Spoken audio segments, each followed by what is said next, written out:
Hello, everyone, and thank you for joining another episode of the Educational Leadership Podcast. We have another very special guest.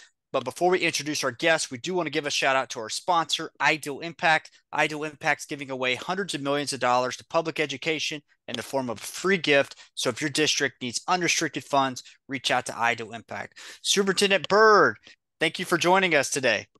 Absolutely. Thanks for having us. We appreciate it. Yes, absolutely. So if I'm pronouncing this right, Dalhart ISD, right?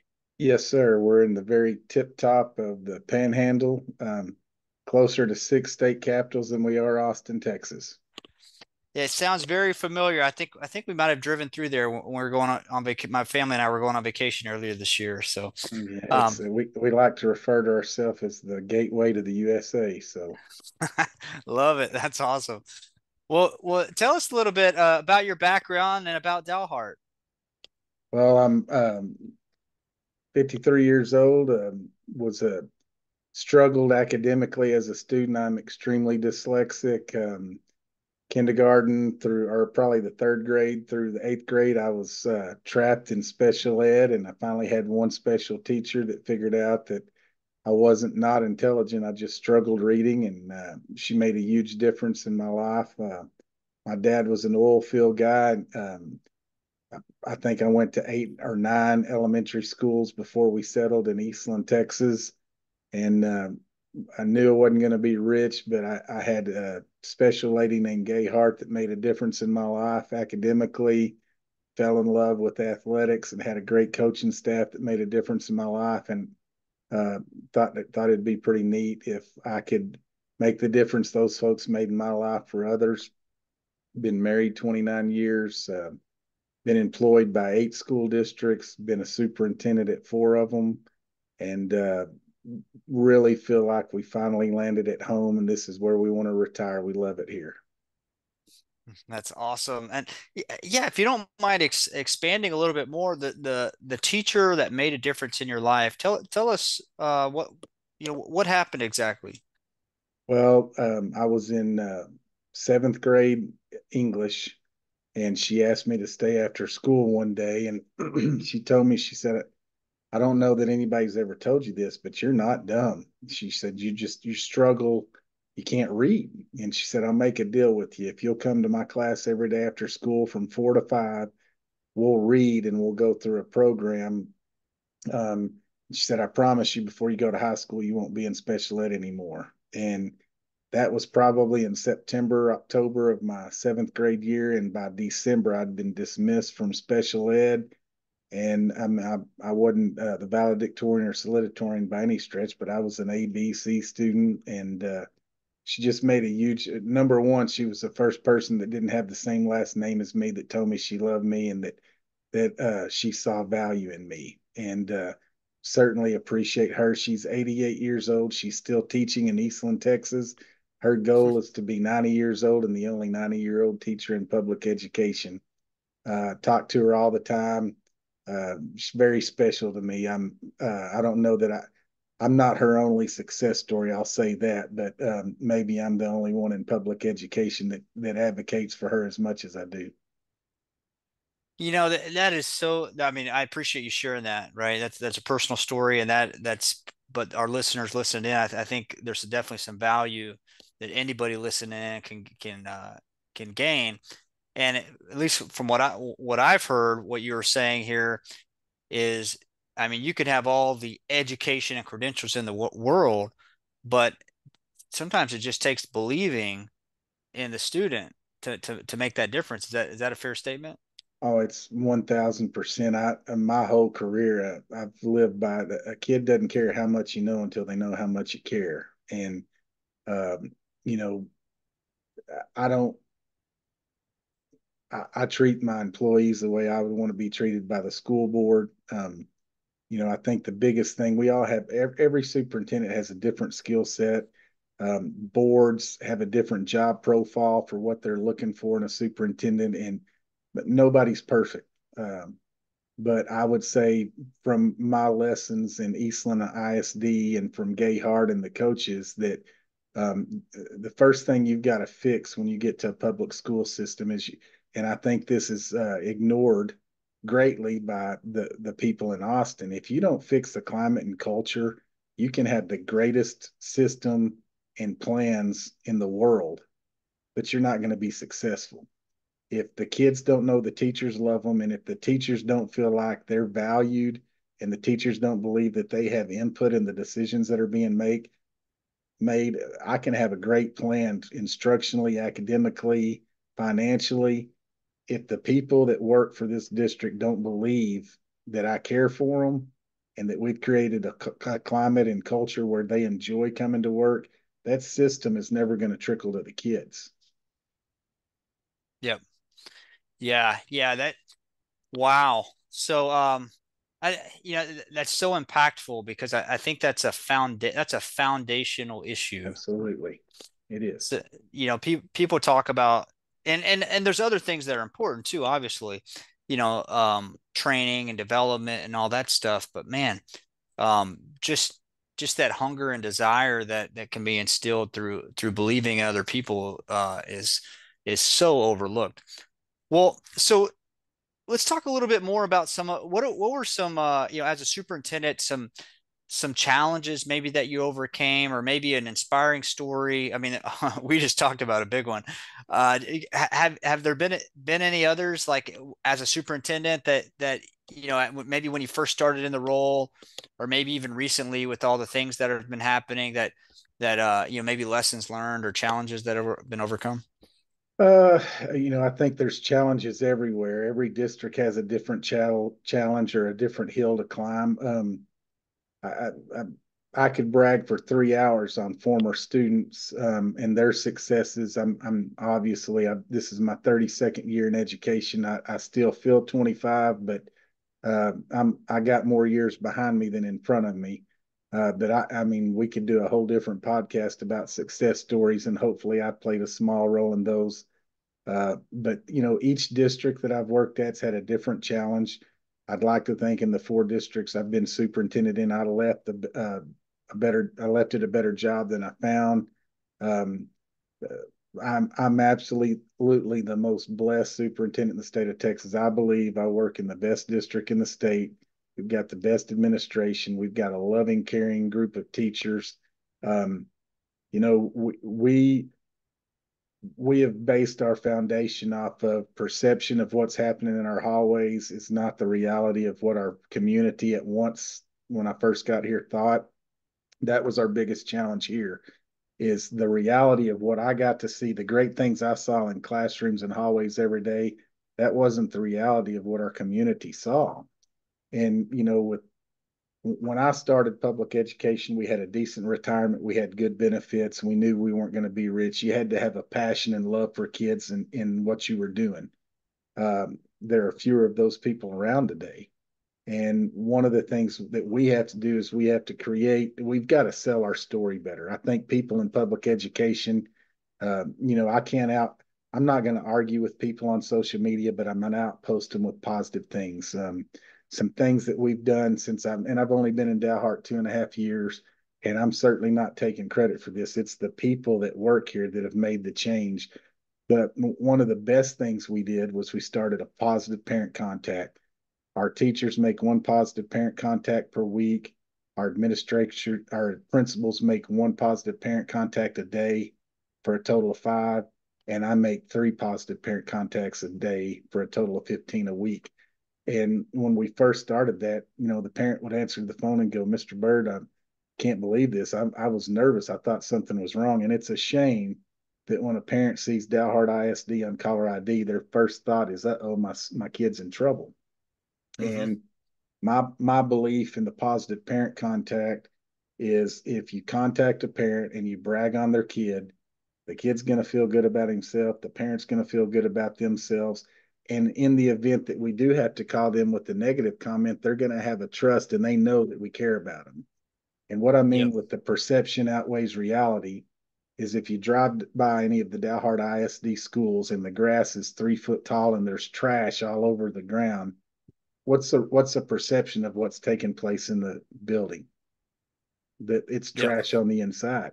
Yep. So um, we're not trash, but the negativity in the United States in general, being a teacher is not as well thought of or appealing today. So we've got to sell the good things that we're doing, and we've got to recruit good people to be here to continue that. Yeah, I love that proactive approach. So let's dive into that a little deeper. So the positive calls, you're doing three a day, others are doing one a day. Um, all right, so do you have your staff constantly looking for good things that are happening to Absolutely. okay, okay. They're all around us. We just Yep. we're so used to the good things happening, we don't acknowledge them sometimes. I can't tell you how proud it would have made me as a 10-year-old for somebody to call Mr. Byrd instead of saying, "Hey, Mr. Byrd, can I have your permission to give Jeff Swats," or whatever the case may be. If they said, "Hey, it can be as something as simple as, hey, I really appreciate," parents have choices. They choose to share their kids with us. And we need to do a better job of letting that parent know how much we care about their kid and how grateful we are to that parent for entrusting us.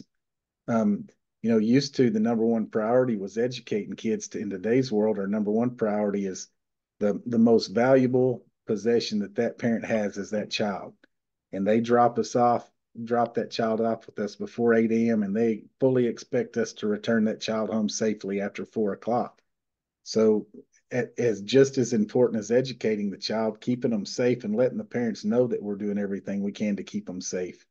Um, there's not as many two-parent homes. Kids may not be getting the praise at home that we did when we were children. So it's been good for us. We select my practice is I'm an old football coach, a baseball coach, so I operate a school district from the superintendent seat. My only difference today, as opposed to when I first started, I used to coach and teach kids. I coach and teach adults now, and we've got to do a really good job of selling the great things that are taking place. I don't start my day in my office. I get to my office about 9:15 to 9:30. I want to be on a campus by 7:30, 7:45. I want to greet the kids. The best part of my day is getting to see kids and high five, and on the elementary and intermediate, and maybe getting a hug occasionally. I got in this business because I love kids. And when you're the superintendent and you have a central administration building, you don't get that one-on-one interaction. So I I won't take a job. I tell the board when I interview with them, if you expect me to sit behind a desk 45 to 60 hours a week, I'm not your guy.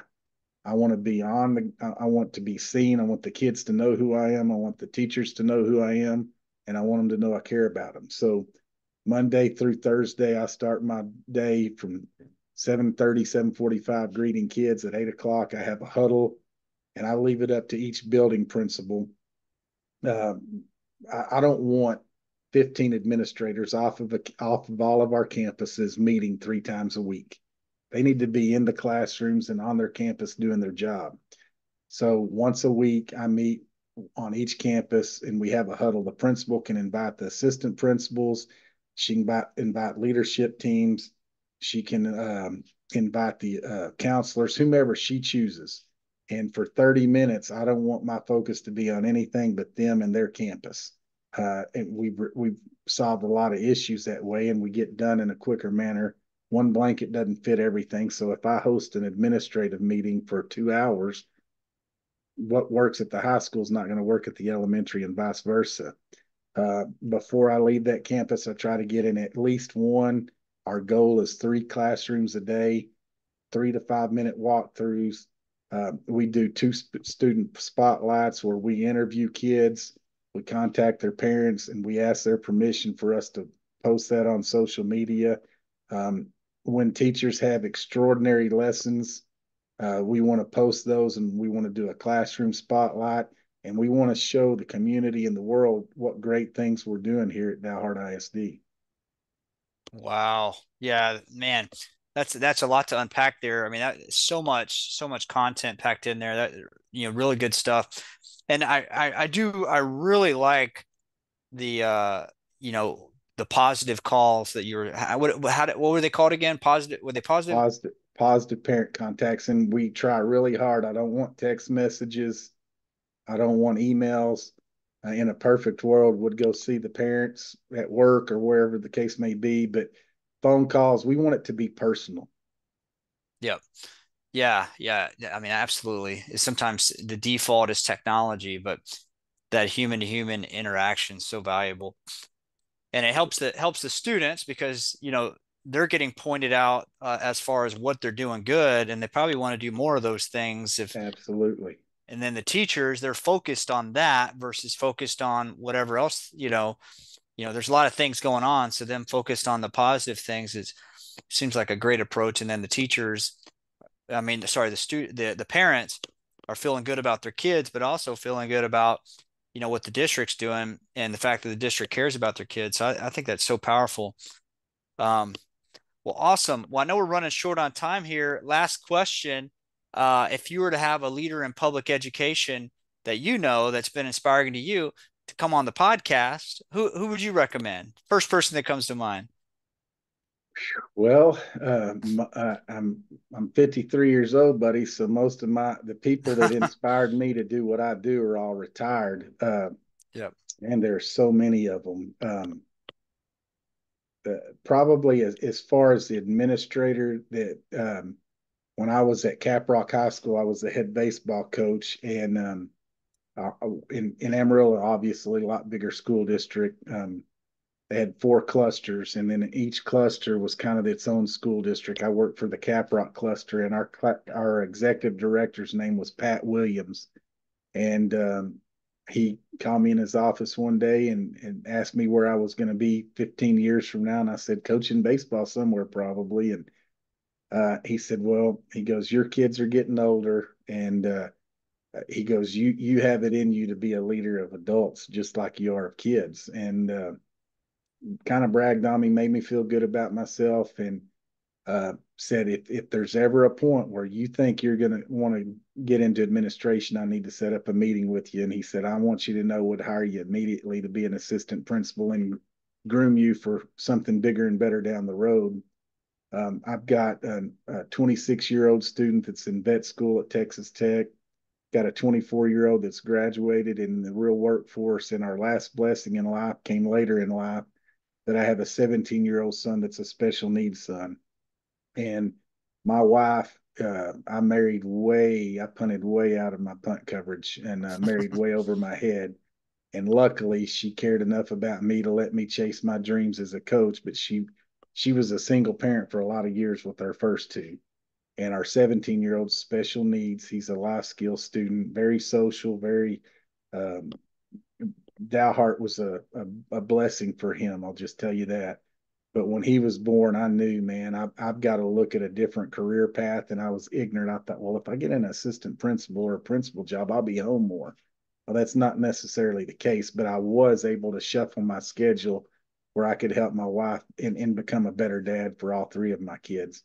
But when Jake was born and we came to that conclusion. I called Mr. Williams. He helped me get enrolled in a West Texas A&M graduate program and helped me get a job as an assistant principal at Caprock High School. And my second, superintendent job was in Claude, Texas.